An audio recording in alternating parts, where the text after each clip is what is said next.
I'm willing to put my money on the fact that you were raised with the belief that worry is a normal part of life. As a matter of fact, not only was it presented to you as normal, but also as natural. Now, you may be thinking those are the same thing. It's just semantics. It's just a switch up of words. Not necessarily.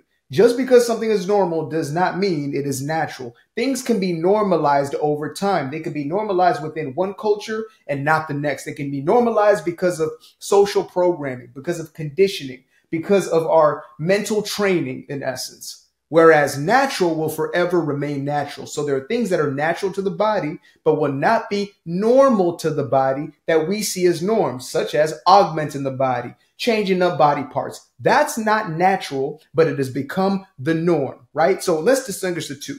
Now, most of us were not only raised to believe that worry is normal, but also that it is natural. And we were given this debate. We were given these arguments that worry is just a natural state of our biology, right? That we have this apparatus that is built into us, which, brings up this fear, fight or flight response mechanism that has helped us to survive. And you know what? I will actually not disagree with the fact that worry will help you to survive. As a matter of fact, I will guarantee you 100%, 103%, that if you worry, you will remain in the state of survival. I will guarantee you that. You will always survive with worry, but you will never step into thriving. You will never step into the abundance of the life that you could be living. You will never step into a fulfilled life if you continue to perpetuate worry. Now, most of us have this relationship with worry where, again, we believe that we need it. It's normal. I've been doing it my entire life. What else would I be doing if I'm not worrying? Worry has served me in a multitude of ways. Now, you may not think about it that way, right? You may think to yourself, well, there's just no way to get rid of it, and so there must be a purpose to it. And you think to yourself, well, if I don't worry, then I won't get the outcomes that I want. And now we're getting closer as to why we actually perpetuate or hold on to worry. Now, today I had a wonderful opportunity at a coffee shop to run into a dude that I had met one other time. And he was with somebody that, I've had a few encounters with that I've befriended. He's an acquaintance, right? He's a homie. He's cool people. And so he's sitting with this gentleman and, we got into conversation, and of course he's an Aquarius as well. And, we're having a back and forth, and we really started getting deep. And I actually revealed to him a practice that I adopted. I actually got it from a meditation. It was a complete download, which was basically the reasons as to why I did not or would not let go of certain limiting beliefs, right? So the exercise would go like this. Right at the top of the page, let go of worry. And then under that, I write the cons, like pros and cons, but I only write cons. And I write down a list of reasons why I would not let go of worry. What do I think I'm going to lose in letting go of worry? And by just doing that, I start to expose myself to the true belief systems that are keeping me in a perpetual state of worry. And for most of us, the reason why we worry is because we believe worry to be natural. We believe this to be a part of who we are, and we believe, get this, that it is serving us. We believe that worry is the reason why we got the opportunities that we got. We believe that worry is a reason why our life is not falling apart. We believe that worry is why we continue to stay motivated in certain place within our lives, not understanding that all these things that happen, the best things in life, happen not because of worry, but in contradiction to it. As a matter of fact, the best things in our life happen when we finally release, we surrender, we let go, maybe even for a moment. Maybe you went and took a shower and you're singing in the shower, then all of a sudden that phone call finally came through for the closing of the sale, right? Maybe you finally just took a nap, went to sleep, rested for a little bit, and finally you were able to give yourself enough of an energetic break to allow in the things that you desire within your physical reality. But it is never the worry that creates the outcome that we want, but the ego will feed that belief system. The ego, which is based upon self-preservation. Again, it is based on survival, not thrival. And there is a world of difference between surviving and thriving, right? Most people in life up to this point, and I believe that times are changing, as Bob Dylan said, that we're now stepping into this evolutionary process, evolutionary as in, not from ape to man, but instead to become more enlightened, to become more aware, to become more awake, to realize what we truly are. We're stepping into a space where we now recognize that Energy such as fear, energy such as worry, or anything under that fear umbrella does not serve us. And not only does it not serve us, but it is creating the exact outcomes that we do not desire. The undesirable aspects of our lives, right? The dis-ease, the disharmony in relationship or their lack thereof, the feelings of loneliness, the feelings of isolation, the feelings of rejection, all these things that we have a deep-seated fear of are actually holding us in the patterns of the very things we do not desire. So when you are afraid of being alone, you will perpetuate a state of loneliness. But when you step into a state of feeling connected to yourself, guess what? Life will mirror exactly that back to you. And there's a statement that I heard or a quote back in the day, and it said, worrying is praying for the thing you do not desire. And I love this quote so much, I made an entire video just on worry is praying for the things you do not desire. So if this is a resonating video with you, make sure to go and find that video somewhere within my archives, right? But it's true. It's true that when we are fixating on something, when we're focused on something that is an undesired outcome, we are bringing that into our reality. We are attracting that very thing into our lives. And I was actually inspired to film this very video after accidentally seeing a TikTok. So I just like to post content on TikTok, but to get to the posting side of the platform, they show me one video, whatever it may be. So it was a guy named Myron Golden, who I used to watch back in the day. He's an OG, a real OG, 60 some years old in the sales game. And he's brilliant. I love the mindset stuff he does, etc. Don't agree in the religious aspect, but the mindset stuff I'm absolutely on board for. And he was talking about this exact subject on the exact same day where worry has been perpetuating, coming up in every conversation that I've been having, from the conversation with my girl this morning to the conversation in the coffee shop to then, the follow-up conversation with my girl. Like, it just continued to come up time and time again, to even getting a message on IG for somebody who wanted a consultation on exactly that. This thing just kept on coming up, and then crescendo at the end of my night, which inspired this video right now, which was, okay, I have to say something because life is calling to this very message. Let me get this plugged in real quick. Are we good? We're good. Sometimes you got to check to make sure your stuff is really plugged in. It looks like it's plugged in. There's a message there, right? There's a message. You might think you in there, but you ain't really in there. So that one's going to be for another time. But getting ourselves into a place where we recognize that the reason why we hold on to worry, the reason why we perpetuate states of fear, the reason why we project outward the thing that we do not desire is because we believe that in doing so, we will keep that thing away. In doing so, we won't mess up. So, think about a kid, right? A parent would tell a kid, don't fall, don't hurt yourself. Now, they think they're doing the best thing as far as that child is concerned. They think they are looking out for the well-being of the child, when in truth, they're painting an image in the psyche of the child of falling down. I know that sounds wild, but think about this. Don't think about the purple elephant. Don't think about the purple elephant. Don't think about the purple elephant standing in the middle of your room right now, right? You are obviously thinking about one thing, even though I told you not to. So imagine with a child. Don't fall, don't fall, don't fall. There is no opposites. There is no, they say, what is it? Abraham Hicks says there's no law of, I forget what the exact word is, but basically you can't say, I don't want X.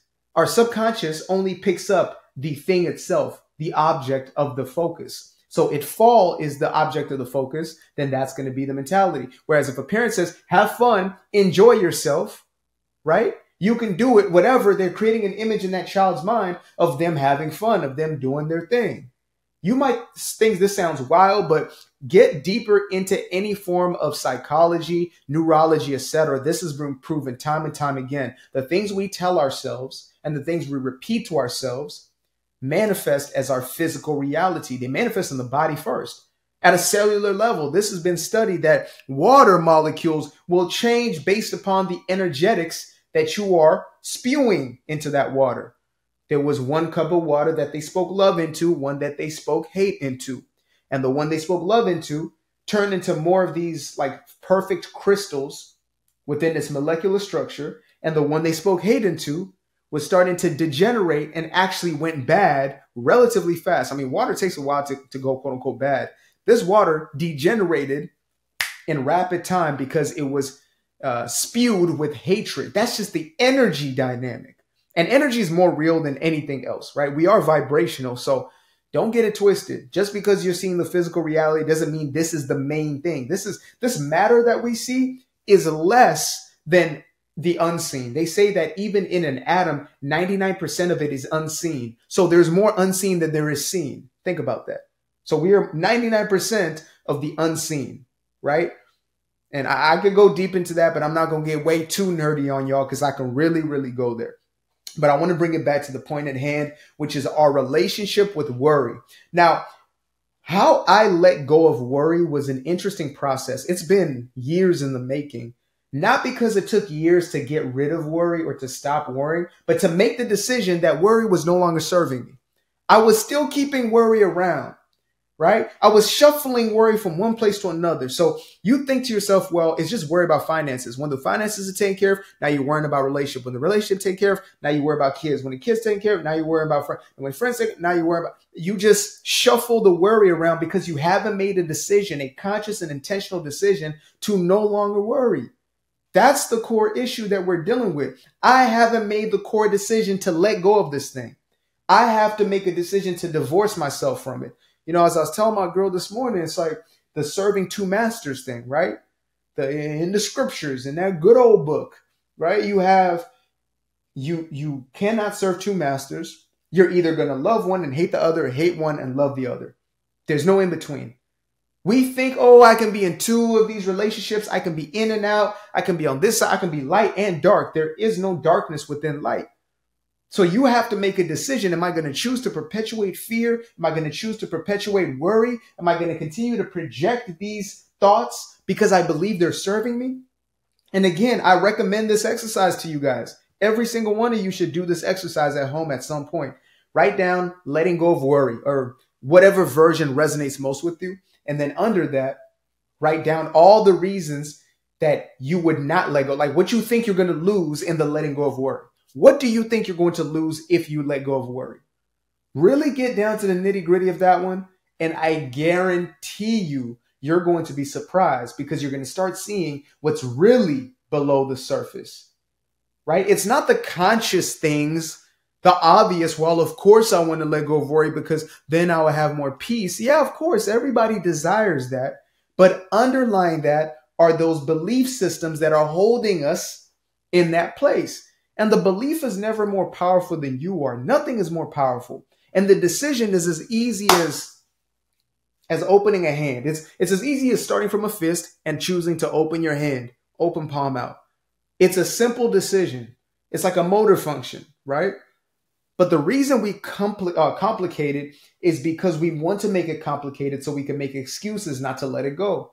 We have to make it complex in order for us to keep perpetuating it, to keep making excuses as to why we're still doing it for ourselves while we continue to suffer in that very same loop, in that very same pattern. And we continue to create outcomes in our lives that we don't desire. And I promise you, if all you did was make it your intention, made a decision and made it your intention to let go of worry, peace would naturally arise. You don't have to do anything for peace to come because peace is your natural state of being. It is your birthright. You are inherently peace-filled. That's what you are at your core. And so again, when you let go of worry, peace arises and your vibrational level rises with it. Your vibe is going to rise when you let go of what is in the way. As a matter of fact, I'm going to create an entire video just on that subject, on how to raise your vibration the natural way. That's probably what I call it. Raising your vibration or getting in a high vibrational state the natural way. You must let go of that worry state. You have to let go of that way of thought. Those thoughts that you're focusing on of worst case scenarios are doing nothing more than drawing worst case scenario into your life. And the energy of worry can only be met with more worry every time. I wish it was any other way. I wish you could sit there and ponder upon the worst situations and then bring the best life into your reality. But that's not the way that universal law works. Universal principle, according to universal law, whether you call it the law of vibration, law of resonance, law of attraction, the law, infinite intelligence, the field, whatever, says like attracts like. What is resonant attracts what is resonant. This vibration is going to attract its own likeness, its own equivalent. So if you're in a state of peace, peace will come. If you're in a state of passion, passion will come. If you're in a state of joy, joy will come. Every single time. It is a complete and absolute mathematical equation. 1 + 1 is always going to equal 2. Peace is always going to equal peace. Joy is always going to equal joy. Passion is always going to equal passion. And you don't have to wait until something outside of you happens in order to get that emotional state or to get that shift in your vibrational state. There is nothing that has to be done outside of you. You don't have to have a change of conditions, change of circumstances. It's like saying the person who rose up out the hood and became wealthy first had to be wealthy in order to. That don't make sense. They had to find the wealth within. They found the state of abundance within themselves, did the things that made them feel free, that made them feel liberated, that made them feel abundant, that made them feel rich. They put themselves in an abundant frequency, and then they brought that life into their own existence. Sorry, y'all. I know you want, no, well, they don't deserve it. Okay. If you're focused on deservedness, then you're probably looking at yourself as undeserving, which will keep you directly in opposition to the very things that you desire in your life. This is universal law. This is the nerdy stuff. This is the science of it, the nitty and the gritty. I know you want to blame God. I know you want to blame the devil. I know you want to blame the demons. I know you want to blame the angels. But when it's all said and done, it comes back and comes down to you every single time, 100% of the time. What your energy is equals what will come into your life, what will manifest, what will attract. What is going to happen as a byproduct of your energy is whatever energy you're giving out into life. And whatever energy you're giving out is obvious because of the thoughts you're focused upon. Are they productive or destructive? Are they edifying or taken away? Are they serving you or not serving you? It's really that simple. And you don't have to complicate it. You ain't got to do no extra nothing in order to make this a reality. This is universal law. This is how it works. And this is how it always worked, period.